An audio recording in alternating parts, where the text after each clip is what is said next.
Protect your car with 3W Liners all-weather floor mats. Made from durable materials like TPE and rubber, our mats are designed to withstand rain, snow, and mud with deep grooves to trap dirt and liquids. For a custom fit and advanced protection, visit 3W Liners. That's the number 3, WLINERS.com today.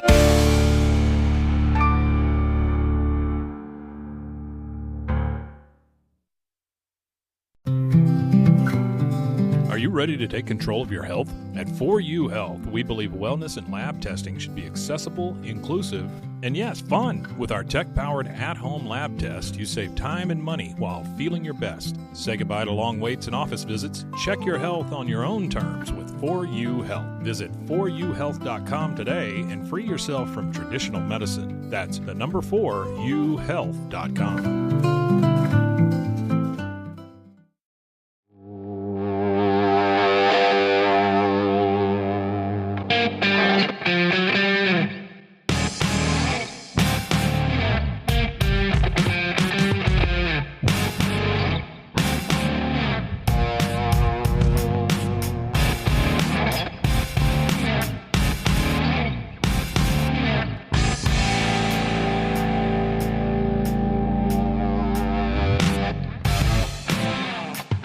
Hello and welcome again to Trail Daddy, hopefully your favorite Portland Trailblazers podcast. I am Dave Deckard, managing editor of BlazersEdge.com, and we are here with you at, well, just past the 2/3 mark of the season, 59 games gone, 23 yet to be played, and we're going to stop and take stock of where the team is right now.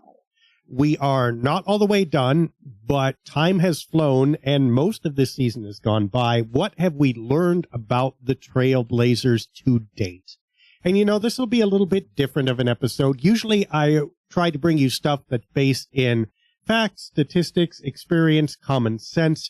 It's not like I don't say anything new or different. In fact, I'm often countercultural in my views. You'll hear something different here than you hear in a lot of places because I think a lot of people don't read situations as well as they could.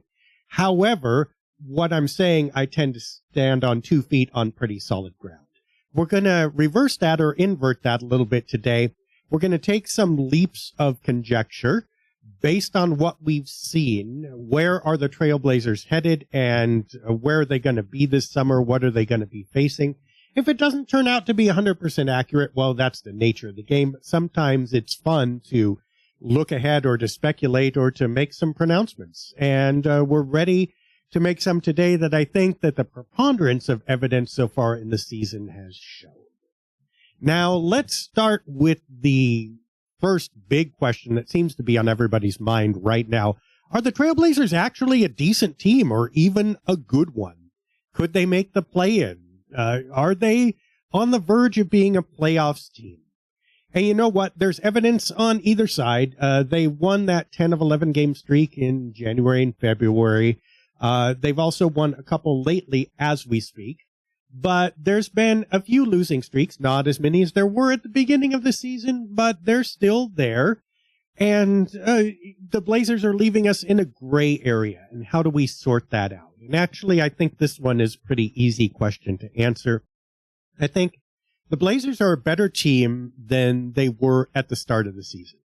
I think they've settled into a rhythm. They have a defined style of play, really delineated by trying to go up tempo, trying to generate turnovers and fast breaks, depending on offensive rebounds. Getting out more to the wing defense. They're doing much better defending the three-point arc. Their interior defense is not as good, in part due to emphasis, in part due to injuries to some of their big men. But I think they have an aggressive, wing-oriented, fairly quick style of play wherein they like to get more shots up quicker than the opponents do. That's very modern. I think it's pretty effective as far as it goes. It's taken an offense that's really not very good or reliable on the face of it. And let's face it, the Blazers' offensive players are mostly streaky. There's not really a person on the team that you can point out that can fill that 20 points a night, let alone 23 or 25, every night the same way, like clockwork, the way, say, Damian Lillard or even C.J. McCollum did. Now, Anthony Simons is the closest, and much respect to his talent and ability, but the way he's being used and also the way he's still growing, he's not quite in Dame's C.J. territory yet. So, I mean, an asterisk for him, but he's not that dominant number one option. The Blazers just don't have it, which means a lot of nights their offense is going to be, as they say, hit or miss. They also don't have a lot of super reliable three-point shooters, which doesn't help. So, at the beginning of the season, their offense was really not good. It was holding them back. At least they've developed a style midway through the season of how they're going to try to generate offense, whether or not they actually succeed. And much respect for that, and I think their scoring average has gone up. Their reliability is higher. Great. That has helped make their defense matter. Now, they've always been, relatively decent at defense compared to past years, at least. And at times, they've been good at defending. Now, it helps when they've been facing offensively inept teams, and their numbers got artificially inflated during that streak because of it. But that shouldn't obscure the fact that the Blazers actually are developing into a pretty solid defensive club. And that's actually a step forward. You got to love that. However, when you put it all together, what does it mean? Well, it means about what the record says, actually. I don't think Portland's record is lying right now. That the Blazers are not at the bottom of the league. You could watch them play the Washington Wizards the other night, and Washington is just as bad as advertised. Their offensive sets get broken every second time down the floor. They've got players who are not cutting, who are not screening well. They've got guys who are just taking the ball and dribbling backwards until they're not guarded and then shooting. Their defense also, the number of dunks that the Blazers got in the half court was pretty astonishing. So, Washington, very bad. Fractured on defense, fractured on offense, not a lot of talent. They're obviously, they're tanking. They're headed downward, hoping to get some picks and then head back up. So be it. The Blazers are not there. They're much, much better than that. However, a couple of caveats. First of all, they often play down to the competition. During streaks of that Washington game, they were playing just as bad as the Wizards were, and the Blazers can still be baited into that, and some nights they just don't show up. So you don't have the consistency there that you'd hope for a really good team. The other thing is the Blazers have cracks that are exploitable, that are evident to teams that are genuinely good. For instance, if someone has a dominant inside scorer, Portland is going to be vulnerable. If someone can run and generate as many shots as the Blazers offense is still going to lag behind them.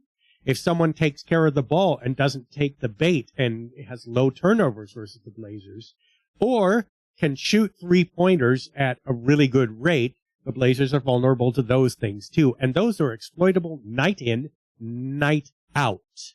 So, are the Blazers a good team? Not really. The Blazers are going to get beat by good teams. But the Blazers are not a bad team either. They're kind of in the middle. Fortunately, there's room to trend upward. Their players are still young. They're still building their roster. Things are going to change over the summer. But they're not at the point where you would say, we can forecast this being a playoff team yet. If it's for a game of war, like in cards, right? The Blazers are around a 5 or a 6. They're at the point where they're always going to beat 3s or 4s, all right? And certainly going to beat the 2s. However, every time they come up against a jack, they're going to lose, basically. I mean, it's not 100%, but if you put them in a playoff series against a good team, they're going to get exploited right away without much mercy. And that's because the holes they do have, they still can't cover. So, I think we can put this one to rest, especially with the strength of schedule ahead. The Blazers have games against a lot of pretty good teams. I think I counted there were 13 organic losses there. In other words, games that you think that they would naturally lose down the end run of the season. That's in 23 games. So if they went 10-13, it would be exactly according to Hoyle, pretty much, maybe even 9-14. And overcoming that to go even 500 is a pretty significant task, let alone having a winning record to gain ground. So I would be surprised if they made the play-in, frankly. If they do, I would expect them to get eliminated very quickly. If they made it to an 8th seed, I would be shocked. And I would be absolutely floored. I would say it was probably all but impossible for them to win an actual playoff series. So functionally, I think that they are a lower odds lottery team. In other words, they're not terrible. They're not going to get at the top of the lottery unless they get really lucky. But they're still going to be a non-playoff team. And that's fine. I mean, that's actually better than this season could have turned out. I think it's just as valuable in some senses to have seen that this team has some potential as it would be to be in Washington's situation, because if the Blazers had won 14 games all season, I think you really start looking at everybody and everything on this roster and say it isn't going to work. And I don't think that's valid. I mean, I think that there are players who might be able to play. Shaedon Sharpe is there. Anthony Simons is still there. Scoot Henderson can play a little bit. We've seen, obviously, you have Deni Avdija and Toumani Camara, who are the stalwarts. Okay. I think it's valuable to see from them that they have something there. It would have been demoralizing, and it would have been a waste of a season to have gotten the worst record in the league, even though, obviously, it would have been great to have had a super high pick. Ultimately, would they be better off with a super high pick? Yes, I believe so. But it's not all bad, or it's not all wrong for them to have won some games and proven that they're not the worst. I think there are merits to that, too. All right, let's move on to what else we know about this team. Well, they need offensive help. They still don't have a proven defined number one scorer, like we just said. And I am, I think, ready to say that with this team, the way it is constructed, Anthony Simons is probably not meant to be that guy. I think that probably Simons is going to prosper more on a better team, and that with his contract extension starting to run out, that the Blazers might look to trade him. Why? Well, they've probably seen enough from Scoot Henderson now that they don't want to give up on him. The other alternative would be trading Scoot. I don't think they're ready to do that yet because, again, they invested a high pick on him. He has a lot of athleticism. If that three-point shot is falling like it has been lately, he could be a weapon. And B, his value, given what he's shown so far, is not going to be that high. So I think they'll be ready to give up on the more expensive option, and I don't think Simons is a true point guard. So I don't believe that you're going to see them take him long-term for the future or extend him.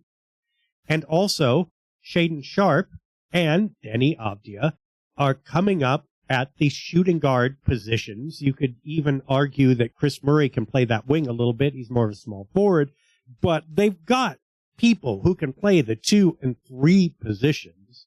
And so they're going to want to hide a small forward basically at shooting guard at least part of the time, which means they don't need Simons playing 36 or 38 minutes there, no matter how much he can score. He's not helping their defense. I'm not sure he helps their offense in such a dominant way that they have to keep him. So I think that they're going to be ready eventually to move on from Anthony. Now, I don't think they make this lightly because no one I've mentioned so far is completely proven, let alone as a starter filling a full-time position. But I just think they've got too many bodies behind Simons at the various positions in order to make him expendable. I mean, it's just a numbers game at this point. And the number that's important is that his contract is going to be more expensive. And there you go. So I think those of you who want to see a Scoot Henderson, Shaedon Sharpe backcourt are going to get to see that maybe as soon as next year in the future. Now, Deni Avdija is also staking his claim to being a ball handler and facilitating a lot of the offense, which is another reason that they can feel comfortable kind of getting rid of Simons. Now, the conflict with him, as I've written about before, might come with Scoot Henderson. Now, if both of them shoot three-point shots, I think they're going to be okay. But if one or the other of them fails to hit from distance and needs to be that driver with the ball in order to distribute and in order to score, then I think they could come into conflict with each other. But hopefully that won't happen. We will see. I think, obviously, another thing that we found out is that Avdija and Kamara are going to be the backbone at the wings, which, look, they're not perfect. Both of them have got growing to do.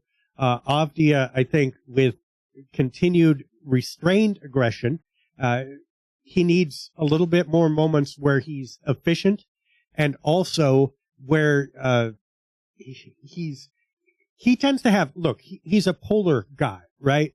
So there's sometimes when he's hyper aggressive, when he really feels like he's in the game where he looks great. There's sometimes when he's too aggressive, right? And then there's sometimes when he's passive.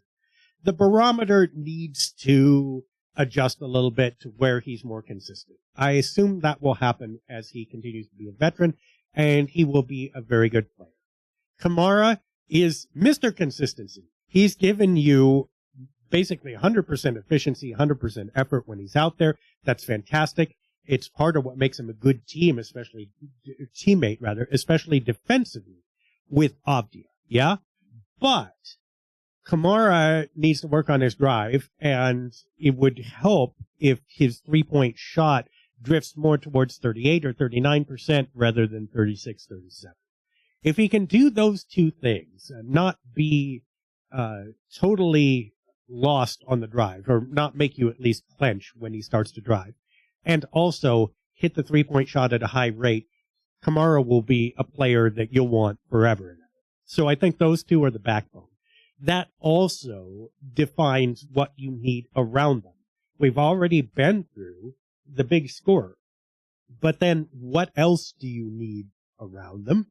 Okay, you need an answer at center, right? That's your first thing, because that's the position they can't cover. They can slide up to power forward. They can slide down to shooting guard. You got the 2, 3, 4 positions kind of covered. But what's happening at center? And here's another pronouncement. I think probably the Blazers will figure that DeAndre Ayton is expendable for the same reason that Anthony Simons is. And that is simply because his contract is large. I don't think they'll want to renew him at that level. I don't think he'll re-sign with the Blazers for less than that level when he could probably sign somewhere else. And he doesn't bring enough of a complete game, especially defensively, for them to consider taking him or keeping him. Now, that doesn't mean that he's a bad player. I think he gets maligned too much. Ayton actually has a lot that he brings to the game in terms of drawing defensive attention, being able to hit that mid-range jumper, rebounding, offensive rebounding. He's actually pretty reliable when it comes to the things he does well. The problem is he's not reliable at all in terms of defending, setting picks, stuff like that, that you really need to go right in order to provide that third kind of defensive lock and that offensive teammate lock that Avdija and Kamara provide. He's not at the same level of reliability and execution as they are. So I think that Ayton probably will be considered an expendable resource and one that they won't want to renew. I look for the Blazers to trade him sometime within the next year, either in the summer or at the next trade deadline. Now, the question will be, do they get assets back for him, or do they have to send assets along with him? And I think that the answer to that will be dependent on his contract length. In other words, the shorter the contract gets, the less you have to send in order to trade him.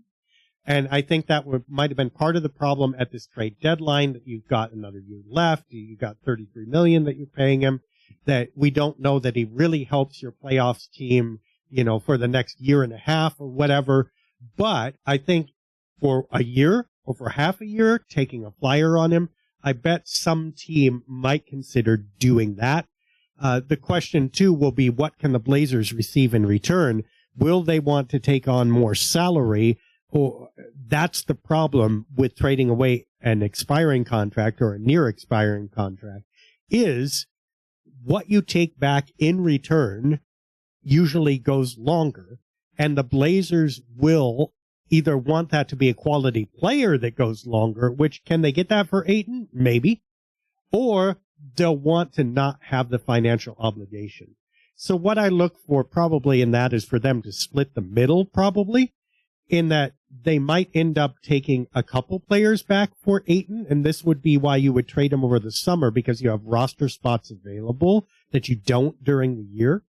So you can make like a 2-for-1 deal more easily. And I would expect them to take a player that they like, maybe at a lesser salary or whatever, a young player, and then a player who they don't like as well, who is making more money for longer, but less money than Ayton. Let's say you take a player at $8 million, right? And then you take a player at 25. Okay, and that 25 lasts for a couple years. Well, Ayton was making 33, and to re-sign him at that level, you have to re-sign him for another 2 or 3 years. Even 25 at a couple years is less than 33 at 3 years, so you take the savings. In essence, you save half the money put out, and you also get a player that you like in return. It's not the perfect deal, but it's workable compared to letting him go for nothing or actually re-signing him. I think the Blazers have also seen enough from Scoot Henderson that they will be willing to ride with him. And a lot of that has to do with his three-point shot, which looks a lot more effective now. It's not just the percentages that are up. It's his motion, his catch, his release looks a lot more consistent. Now, his targeting still needs some work. It's not quite perfect there. He still has some that bounce to the side. But if you look, he's not hesitating. He doesn't have to dribble first. His release looks a lot cleaner, and it's a lot quicker, so he can get it off. That is a huge development for him. Also, I think his turnovers have gone down enough to where he is going to be serviceable, perhaps as a point guard, and that perhaps is enough wiggle room to continue riding with him, especially since he's on a rookie contract. That was a huge question entering the year.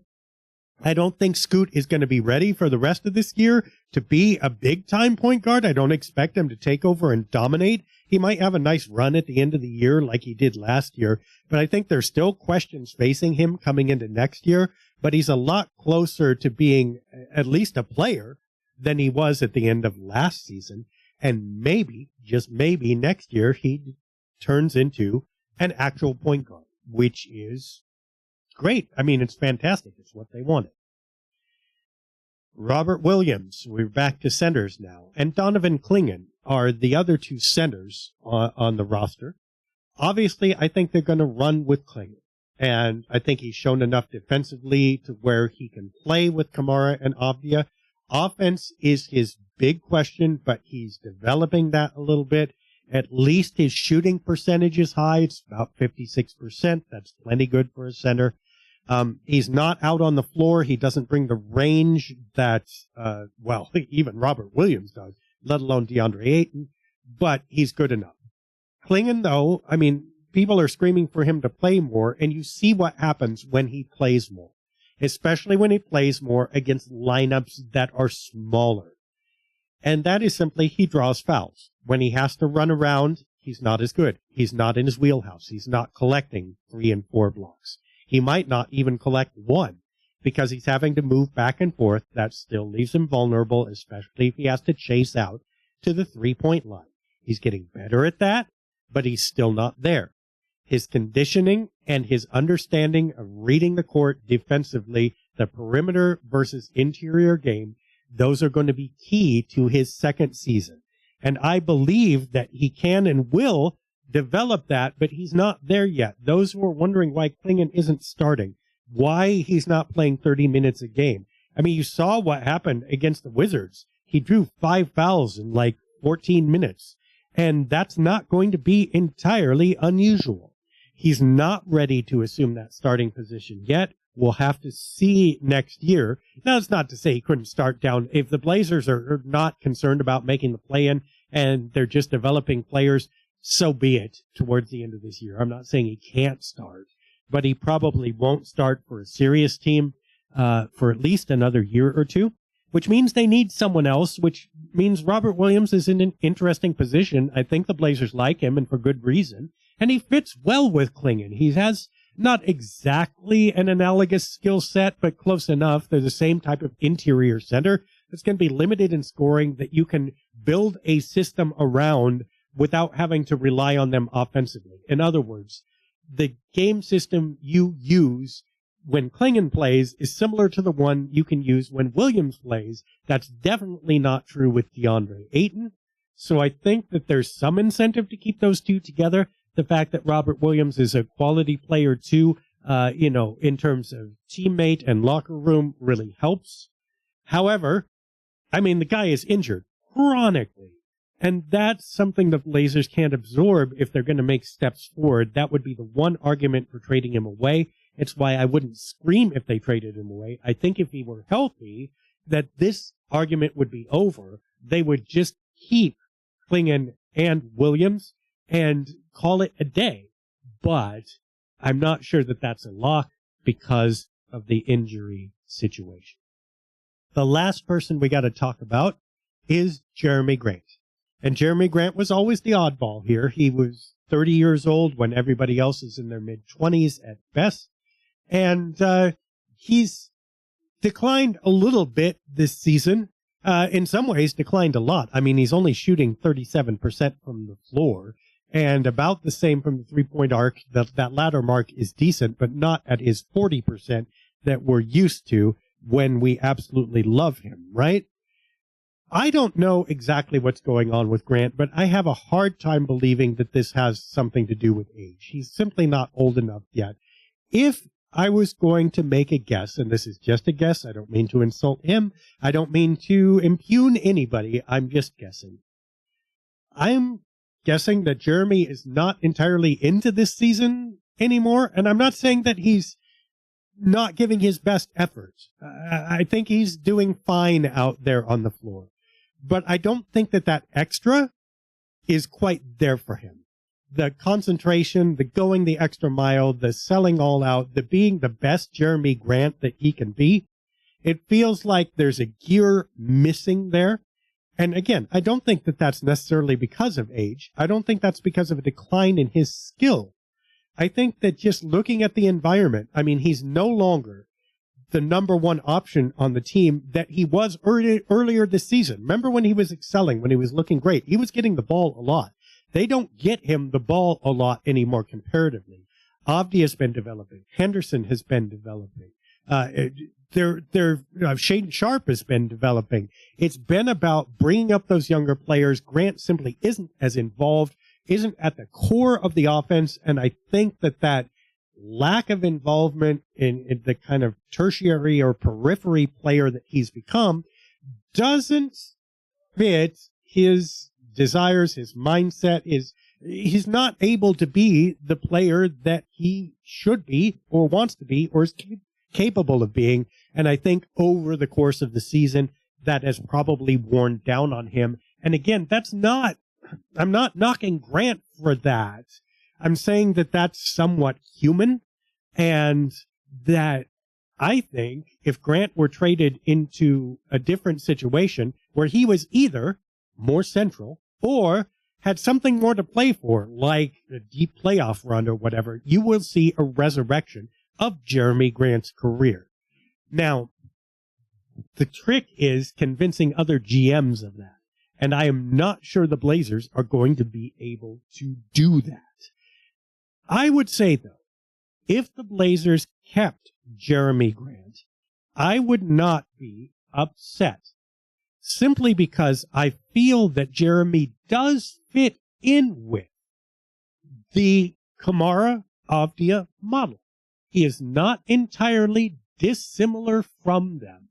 He also slides in nicely with the defense. I mean, he is a decent defensive player. He is mobile. And he is of the same rangy variety and disruptive variety as those other two. His big problem, I mean, from the Blazers and the trade standpoint, is his contract runs through 2028. And that means he may be in a Portland uniform for most of that tenure. But again, I think that that's workable. It depends on who they get at center. It depends on who they have at point guard. And if they need him to be the second scorer, I think he's good. The third scorer, I'm not sure. The fourth scorer or fifth scorer, I think that, I mean, that's going to be probably an issue. I don't know how they resolve that, but I'm not sure it's going to be traded. That said, as the Blazers head into the draft, what can they do that makes a difference? We're going to save most of that for later, but I will say that what we've just described absolutely sets a blueprint for them, even if they end up with a lottery pick that's not prime, right? Let's say they pick 10, or God forbid they pick 13. What will they be looking for? I think, obviously you take the best player available, but ideally, no more wings to start with, right? You already have Avdia, you have Kamara, you have Jeremy Grant in that similar size and mold. You have Chris Murray, who's not bad. Réal Rupert might be okay. We don't know yet, but he's sitting on the roster. That's at least 5 wings that you can take a flyer on, if not more. So, I mean, and that's not even counting Shaedon Sharpe at shooting guard. So we're good there, I think. What can you draft? Well, the wonderful answer is anything else. If you've got a true point guard, and I don't mean necessarily, we don't need Scoot Henderson too, right? But I think with Sharpe and Henderson, we've got enough bruising athleticism, young, untried player or whatever. But if you've got a guy with a needle-sharp three-point shot, or if you've got a natural playmaker, or ideally both, yeah? You can take that guy, figuring he's going to be a nice contrast to Henderson, as Henderson continues to develop as a true point guard. If you've got another young true point guard you can bring up behind him, either to help or to spell him, or if Henderson doesn't work out, then you've got a true point guard ready to go. That's not a bad thing for the Blazers. And the Phoenix Suns with Tyus Jones, they got him, and he was doing pretty well for the first part of the season. He's not doing as well now, neither are the Suns. But if the Blazers had that archetype of player, I think that would actually provide some stability. And if they can draft a player like that, I think they're good. I think if you've got a power forward who is either a really good defender with some height or a really good scorer with some height, you are good either way. So if any guy that's 6'10 or 6'11 who can either defend really well or score really well, I think there is room for on this team.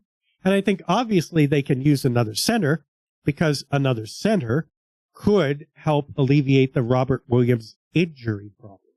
So let's say that they don't get a top 4 pick.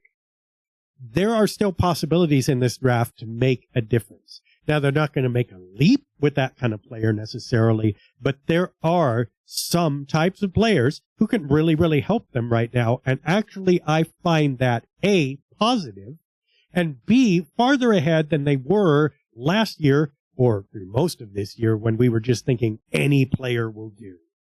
Hey, they've at least got some holes to fill that are defined. Let's see if we can get some players that fill them.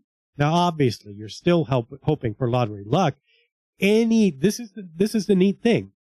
Any player that was in the top 3 or 4 obviously will also help them, and they have the flexibility to change the plan based on a player like that if they can get them. They're not locked into anything. Now, this murkiness has caused a lot of frustration among Blazer fans. They don't appear to be doing anything. They don't have a set roster. Why are they not making? Well, unless you make a move that's definitively going to change that, you're just going to lead to more murkiness. But the good part, the good side of that is you can make any move that is significant and end up to the better. And that's where the Blazers are right now. It's the same, frankly, with the trades. I couldn't believe a lot of the dialogue around this year's trade deadline because, folks, it wasn't that special. There wasn't, this monster move to be made. If they could have gone and gotten Luka Doncic, sure. But that, as far as we know, wasn't in the cards. And you know what? You don't, Brandon Ingram, I don't know if that's a move that they make right then. That's, if they wanted him, I assume they could have gone and chased him, but did they have anything New Orleans want? I'm not sure. And I'm not sure if they even wanted him. I guess that was one of the biggest names available who didn't get traded.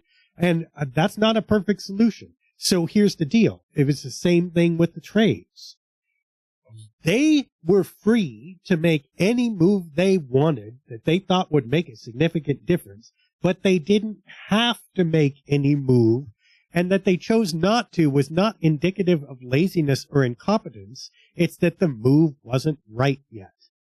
It's the same thing with the draft. If they get a high pick, they are free to make that and change the entire team around Cooper Flagg or whomever comes in. But if they don't get a high pick, they still can make a move that makes an incremental difference, and you continue onward. It's not going to be as good, but it's not like they're locked in. They still have some level of flexibility. That is a better position. You'd rather be an elite team, obviously. You'd also rather be a team on the verge of being elite. But realistically, a team divesting themselves of a Damian Lillard talent less than 2 years ago is probably not going to make that transition that quickly. And if you can't be those, a team that is, at least has some flexibility and has some prospects is better than a team with no prospects, which I would argue the Washington Wizards are right now. Or, and by the way, let's as we close, let's talk about that. You think it's going to be so easy for the Wizards? Well, they're just going to get Cooper Flagg. But you know what? They have, a 14% chance of getting Cooper Flagg or whatever the heck it is, 16%. It's not guaranteed. And teams, look at the Detroit Pistons. How long did it take them to circle around to being good again? Teams spend literally decades fishing in the lottery if they simply decide to be miserable forever. Now, I'm not saying it's not a viable strategy to tank. It absolutely is, and a little of that needs to be applied. But you cannot make that your only strategy. You cannot say being bad is automatically good, because sometimes being bad is bad for a very long time. The Blazers are not abjectly bad. They do have some prospects. They do have at least the beginnings of a roster, which puts them ahead of the Wizards. That at least, give or take this draft, is something. I mean, you'd rather be Portland and Washington, all things considered. The other thing is, the team you really don't want to be is Phoenix. And Phoenix's problem is they started the clock on their big name signings and stuff, and then got stuck, right? I mean, they obviously had Devin Booker, and then they really threw it into overdrive when they got Durant, and then they're like, oh, this isn't enough, so they went absolutely bonkers and got Bradley Beal. Now they're second apron, they're capped up to heck, cannot make any moves, and they have a team that functionally is not winning many more games than the Trailblazers are, and the Blazers may yet catch them. That's the team you don't want to be. And at least the Blazers aren't there. Considering where the Blazers started the season, up or down, they could be the worst team in the league, or they could be just kind of bad. Well, they're just kind of bad, maybe even a little better than that. So they ended up on the upper end of the spectrum for this season. So far, I think that's basically what you can ask of them. And I think that we will have to see more as the summer unfolds and as next year unfolds. For now, that's where we are. And we will see you again soon with another episode of Trail Daddy. Until then, enjoy the last 23 games of the season.